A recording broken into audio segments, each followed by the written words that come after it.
Hello everybody and welcome back to another episode here from GuigLit. Thank you very much as always for tuning in. Today we are looking at our 15th lesson on Macbeth as part of our exam success series. This is on Macbeth Act 3, Scenes 3 and 4, also known as the Banquet Scene, Scene 4. Don't forget, as always, we are on various social media platforms, but give us a thumbs up, share this video with all your friends and peers, and don't forget to hit the bell icon for more books, beards and beyond. Now, in terms of social media platforms, we are across Twitter, Instagram and TikTok as well, so it'd be great to see you there, where you'll provide more tips and useful information for yourselves. So as always, what can you do with this video? Don't forget to take notes on this video, pause, rewind, reflect, use it to annotate your own copy of the text, really help you to consolidate that learning and understanding. Make sure you use it as a revision tool, either by yourself or with other classmates. It'd be really important in that regard. Don't forget also you can use it as visual learning for mind maps and to help improve your own work there, and help it to list examples too. Give you a great range of all those different ways of learning to consolidate your knowledge of the Scottish play.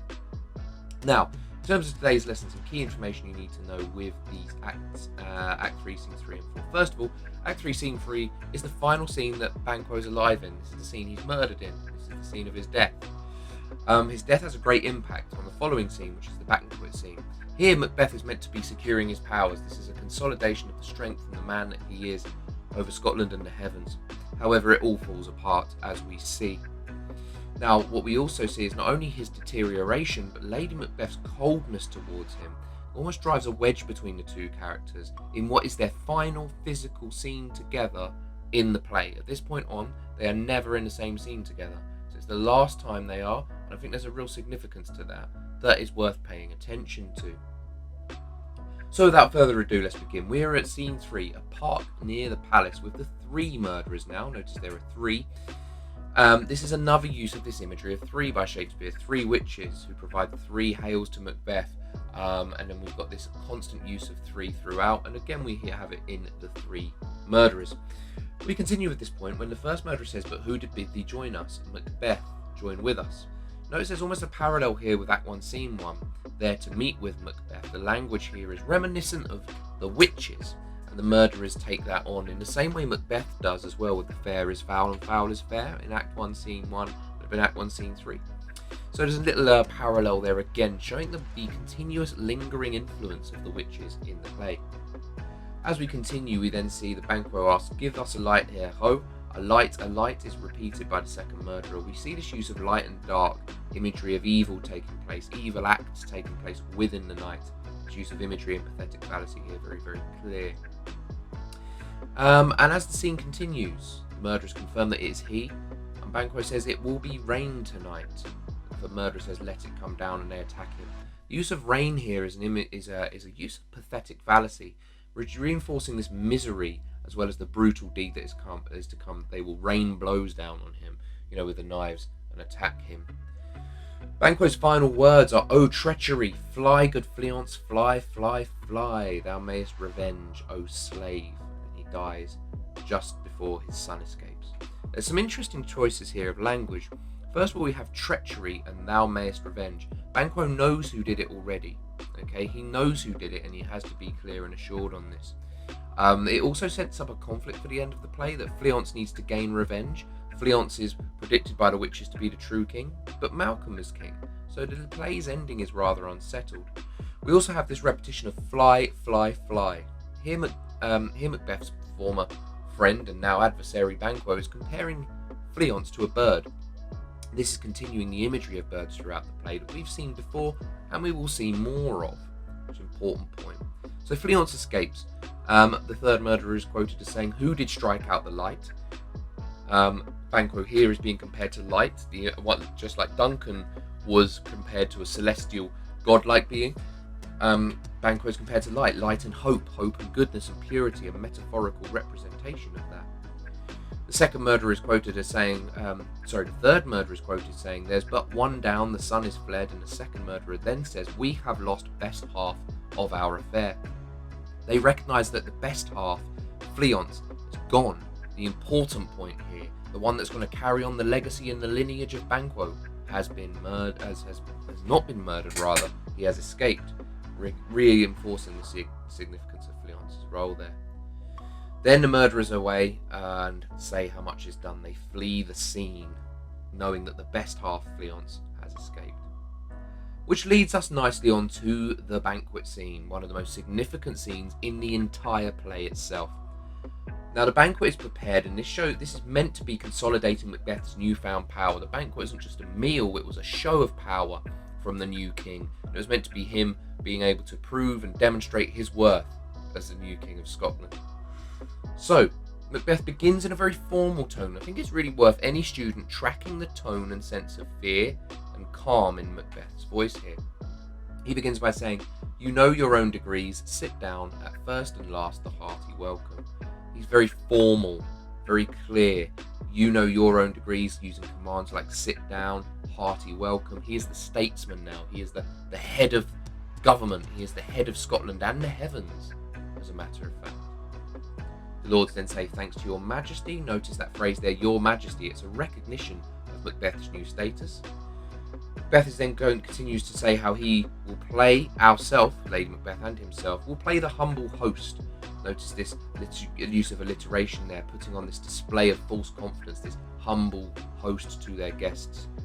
This little verb here, play, as well, playing the humble host, like it's not truly who he is, playing a role rather than being the role, I think is a nice little interesting way by Shakespeare to demonstrate how it's not all entirely sincere, Macbeth almost letting that slip a little bit. Now, Lady Macbeth continues this very same facade. She says, "To all our friends, for my heart speaks, they are welcome."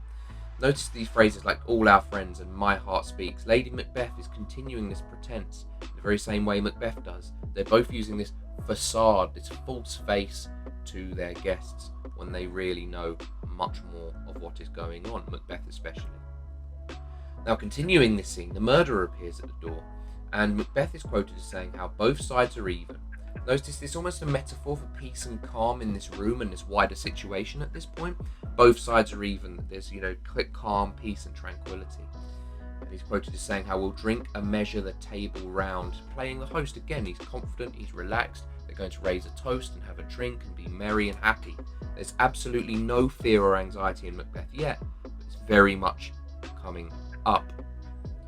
As he approaches the door, he sees the murderer and comments how there's blood on thy face. There's this first sense of agitation at the murderer's appearance. His fears are slightly being stoked here. The murderer comments on how it's Banquo's blood.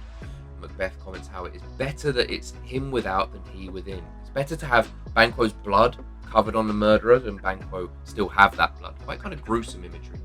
He asks, is he dispatched? Notice he uses the word dispatched. He doesn't say is he dead, is he murdered? This euphemistic language to soften the reality of the situation here by Macbeth. It's very telling that he still can't entirely face up to the reality of his actions just yet. Now the murderer confirms this and says, "My lord, his throat is cut, that I did for him." Macbeth is very much calmed and is happy at this news. He says, "Thou art the best of the cutthroats. Yet he's good that did the like for Fleance. If thou didst it, thou art the nonpareil." He's saying it's great that Banquo is dead with its throat cut, but it's only going to be perfect when Fleance is too. He needs further reassurance. Fleance also is dead at this point. Something the murderers cannot give him. When murderer says, "Most royal sir, Fleance escaped," Macbeth says, "Then comes my fit again." This idea of his nerves and fears are reignited. My fit, this idea of falling apart here, is very key to Macbeth. Notice how he says, "I am cabined, cribbed, confined, bound," to saucy doubts and fears. Notice this alliteration of the cabin, cribbed, confined. All these sounds reinforcing the verbs that demonstrate Macbeth's anguish, that he's shut in, he's hemmed in, he can't do it, he's frustrated. And frustrated by his anxieties about the situation, knowing that Fleance is still alive and can still be of harm to him. Then he needs reassurance and asks, is Banquo safe? The murderer says, "I, my good lord, safe in a ditch he bides, with 20 trenched gashes on his head." Notice this brutal and undignified end for Banquo. 20 trenched, like I think of a World War I trench. Trenched gashes on his head. That he's also in a ditch, this undignified end. I should say ditch there, my apologies. In a ditch he bides, for Banquo, how he dies in such a unglorious, shameful, almost humiliating way. Now Macbeth is Macbeth's fears are assuaged here, and he says, the worm that's fled, Fleance being the worm, hath nature that in time will venom breed, no teeth for the present. Macbeth is calmed by putting Fleance in perspective. He realises that, like a worm, he can't do anything. He's still too young. He can't come to attack Macbeth yet, so he's very much placated and calmed by the revelation, knowing this. Then he asks the murderer to get thee gone. Tomorrow we will hear ourselves again.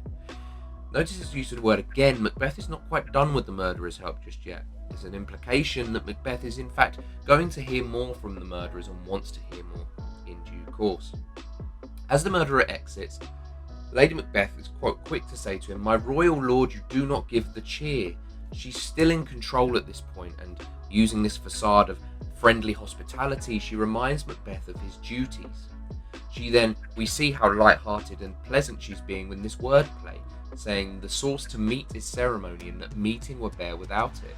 This use of wordplay of meat and meeting, and how, sauce is better with a meat. She's saying that the same idea there is meeting others. This light-hearted tone by Lady Macbeth is very clearly seen and demonstrated by Shakespeare. Macbeth then picks up the tone again, comments, "Sweet remembrancer, health on both." Notice that he's back to his normal state of mind, using this positive facade, the exclamation marks suggesting joy and happiness. Sometimes the copies have the exclamation marks, other times less so, but they will always still appear in one form or another. Lennox then asks him for your highness to please sit, and now the ghost of Banquo enters and sits in Macbeth's place. This is really a symbolic gesture here, how Macbeth's seat, Macbeth's throne, is only taken by bloodshed, and the ghost sitting in this seat is not only a reminder of how Banquo's children will become kings, but also a reminder of Macbeth's fragile and brutal reign, how he had to get there through the bloodshed of others. And then we see the scene and the tone take to, so he's going to begin to rise in terms of its anxiety and its fear.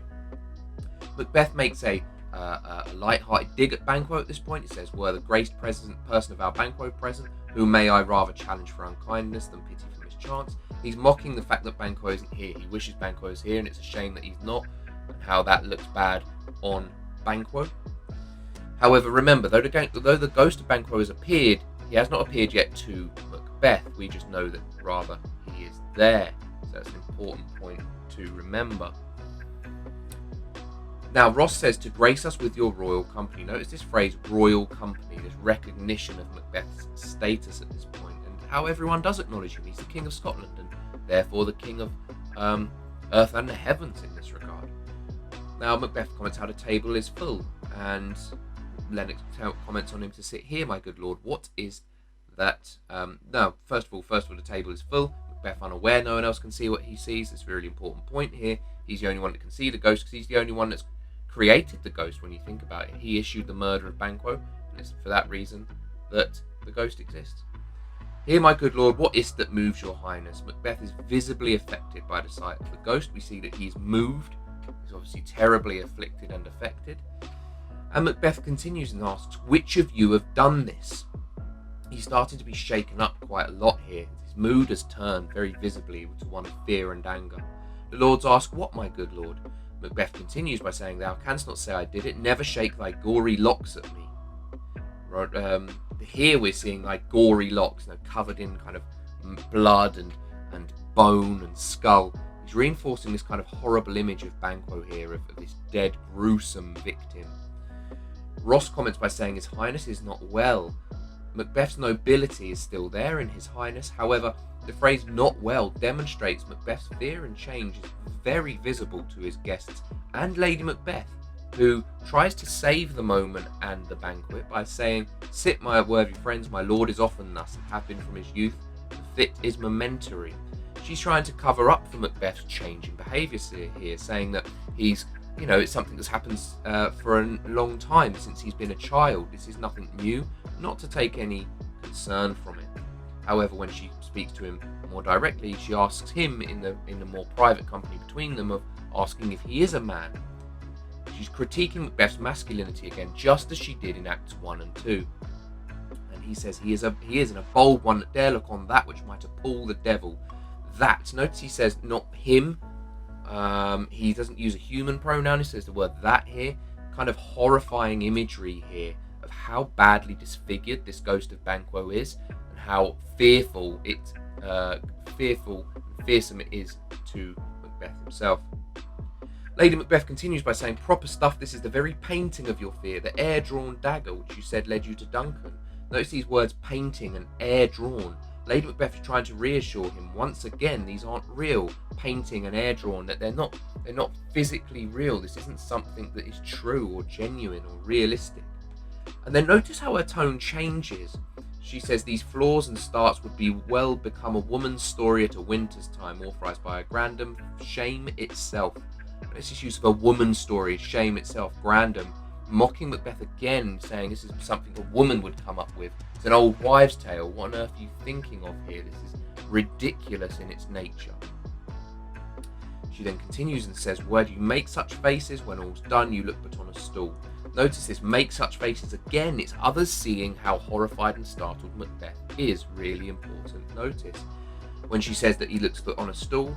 Notice how Lady Macbeth clearly cannot see this. She's trying to reassure him, but is also acknowledging the fact that no one else can actually see what exactly it is he's seeing. So she is very much confused, as all the other guests are at this point. Now, Macbeth's panic is clearly here. "Prithee, see there, look, behold, look, lo!" There's this list of commands and exclamation marks, reinforcing Macbeth's fears and how much more frightened he is. A complete difference to this calm and easygoing man that he was earlier on in the banquet scene. As he continues, we see how he says, "Our graves must send those that we bury back." He can't understand how death is not the end of his fears.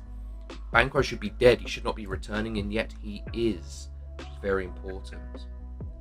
So, then he disappears, and Lady Macbeth says that he is quite unmanned in folly. Notice these words, unmanned and folly. Again, Lady Macbeth has no consolation for him at this point, and no reassurance whatsoever.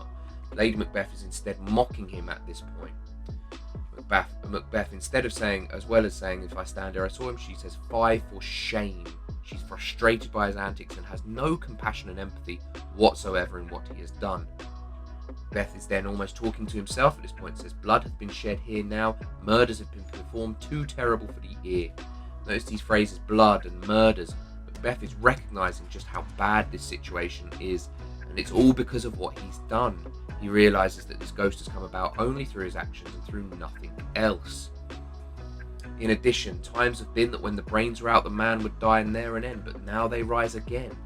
He's again commenting Macbeth here on how, once again, death is not the end, and his guilt and anxiety make him realise he cannot escape the consequences of his actions. This fear and terror is very much part of what Macbeth is going through at this point. 20 mortal murders on their crowns. Notice this use of the word crowns. It's a play on words between the skull, the cranium, and an actual crown, a king would wear. A nod there once again to Banquo's future royal lineage. He's more reflective at this point than terrified, so it's almost like his panic and fear has come right down in that regard, has really, really been drawn down. Lady Macbeth tries to pick up the piece again and says, "My worthy lord, your noble friends do lack you." She's trying to return to this facade of the host, trying to pick up this false face of saying, "Worthy lord." Think about where you are, think of who you're attending, and think of your guests at this point. This is the banquet that's meant to consolidate your power. Macbeth says, "I do forget. Do not muse at me, my worthy friends. I have a strange infirmity, which is nothing to those that know me. Come love and health to all. Fill full." These excuses Macbeth then starts to make for his actions, saying how, something that's just come to him. People that know him know that he's like this at times. There's nothing to be afraid of or worried of. Instead, fill full, drink again, recharge your glasses, as it were. He then makes another toast to Banquo, and notice the tone is different here. Our dear friend Banquo, whom we miss, would he were here. We'll almost wish he were here. He's referencing Banquo again, but instead more afraid in doing so. He's more almost terrified. He's not mocking him again this time. Rather, what he is doing is being more fearful and almost trying to plead with the idea of Banquo and try and almost show his regret. And then they respond with the toast the lords, but the ghost re-enters just as he's returned to normal. And notice this spike in Macbeth's fear and paranoia. "Avaunt, quit my sight, let the earth hide thee, thy bones are marrowless. Thy blood is cold, no speculation in those eyes which thou dost glare with." Notice the use again of these exclamation marks, but this fear sharply picks up. Avaunt, get away. How his bones are marrowless. There's no speculation in those eyes. He's screaming almost. And in many productions you'll see of this, he is terrified, very much afraid. Lady Macbeth is desperately trying to cling on to the what's left of the credibility of this situation. Think of this, good peers, but as a thing of custom. Only it spoils the pleasure of the time.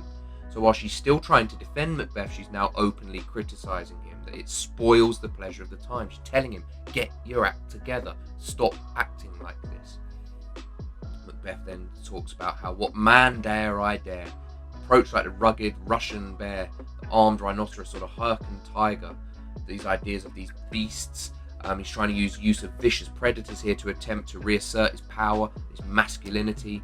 He's saying any man would dare look on that as a man in themselves. But remember, he's the only person that can see this. This is entirely confusing and shocking to his guests. He then says, if trembling I inhabit, then protest me the baby of a girl. Again, using this idea of masculinity or the lack thereof. It's an open argument with the ghost here, and is keen to assert his masculinity and his power. Hence, horrible shadow, unreal mockery, hence. Ghost vanishes, and he almost here in this quote, I am a man again, pray you sit still, acknowledges his slip and his weakness. And in the second part here, pray you sit still, rather than directly commanding, he's almost begging the guests, and he can see how these guests are clearly affected and shaken up by the way he has been behaving. Lady Macbeth is completely devoid of empathy and compassion at this point. She says, you have displaced the mirth, broke the good meeting with most admired disorder. She has no time for him whatsoever. She's openly hostile to him. Notice the use of the word you, putting the entire blame on Macbeth at this point. It's all down to him and his faults. Macbeth then becomes again contemplative and says, when now I think you can behold such sights and keep the natural ruby of your cheek when mine is blanched with fear. Now Macbeth is again still unaware that it's only him that sees this. He can't understand Lady Macbeth's calm at the sight. He's this contrast of him being blanched white with fear, whereas Lady Macbeth has the ruby of her cheeks.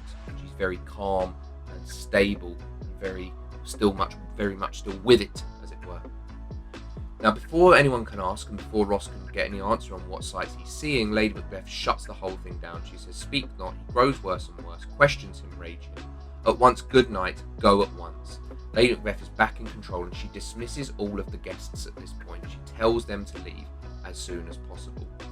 And while Lennoxart says a better health attend his majesty, this idea that he's acknowledging Macbeth's title but also his weaknesses here, we see that the facade of the Macbeths is cracked slightly, and people are very much questioning Macbeth's integrity and his stability now as they leave. Macbeth then comes out with probably one of the most powerful lines in the entire play. He says, it will have blood. They say blood will have blood. Stones have been known to move and trees to speak. He acknowledges that revenge is on the cards now.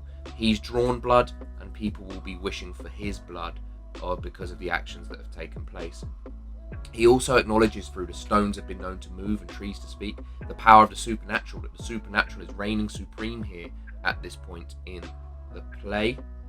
He is completely almost out of control. When he's trying to be taking control of Banquo and his situation, really the supernatural reigns supreme here instead of himself.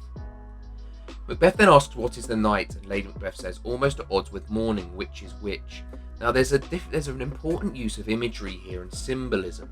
Lady Macbeth says it's effectively almost it's the twilight. It's the twilight hours here. It's between two worlds, light and day and dark and night. Time of the day is almost in the morning, which is which. It's a deeply supernatural time if you look in many superstitions and religions. It's between two worlds here. We've got this sense of dark and evil almost being overshadowed, and the light coming in at odds with morning, the light starting to rise. Maybe the light is starting to win over, perhaps. We get this idea of being between two worlds. Macbeth then continues by asking and noting how Macduff denies his person at our great bidding. Macduff was not at the banquet. And notice this is keenly being made aware by Macbeth. This will become an important point much later in the play, but for now, Macbeth is very much aware that Macduff was not there. And we'll recall from our previous videos that he is also very sceptical of Macbeth and doesn't attend the coronation either. Now, Lady Macbeth asks if you invited him. Did you send to him, sir? And he says, there's not a one of them, but in his house I'll keep a servant feed. He's going to find out what's going on with Macduff. Notice how Macbeth's power ranges across Scotland. He has spies in every place. There's not one of the servants in Macduff's castle that he doesn't keep a servant fed on. He's got power everywhere still, even if that power has been shaken by the ghost of Macbeth. Continuing on, he says, now I am bent to know by the worst means the worst. He's bent, almost corrupted here. Notice that verb, that his spirit has been bent and corrupted. He has to know what's going to happen, even by the worst means. There's kind of a flawed heroism to Macbeth's perspective here. He's determined to find out what will happen, even if it's what he doesn't like to hear. There's almost that doomed heroism to him in this point that we'll see more of, particularly in Act 5. Later on, he comments how he is in blood stepped in so far that should I wade no more, or returning were as tedious as go o'er. He acknowledges the bad deeds he has done, but refuses to stop. He compares it almost like wading in a pool or a lake. He's tired and he's so far in now that he can't stop himself, but he has to keep going. He's deeply responsible for what he's done, but he's more tiresome to return and repent and stop doing what he's doing, so he'd rather keep going. He is in blood stepped in so far. He recognises the evil he's done. This is the thing. It's not a man who's completely lost his mind. It's someone who's very much aware of what he's done. As we continue though, Lady Macbeth says, you lack the season of all nature's sleep. She realises the physical and mental toll this is having on Macbeth. He has not slept, and he is not sleeping. Macbeth then says, come will to sleep. My strange and self-abuse is the initiate fear that wants hard use. We are yet but young indeed. At the end of this scene, he comments on how strange and self-abuse, he's putting himself through this torture, nobody else. And he's very much aware of this. This is what makes Macbeth such a complex villain. He's not doing it blind to his actions. He's very aware of his actions, and comments how it's self-abuse. He's doing it to himself. So he still has that sense of a very twisted morality, one might argue. And then we have the final line of the scene, we are yet but young indeed. Macbeth here sees that there is much, much worse to come, and it's going to be from his own hand, which arguably makes him an even worse villain, knowing that. So that's the end of the scene. Thank you as always for tuning in. Be sure to like, share and subscribe. Again, across all of the platforms, Twitter, Instagram, TikTok, please search GuigLit. It'd be great to have you there. And as always, take care, all the very best, and bye-bye.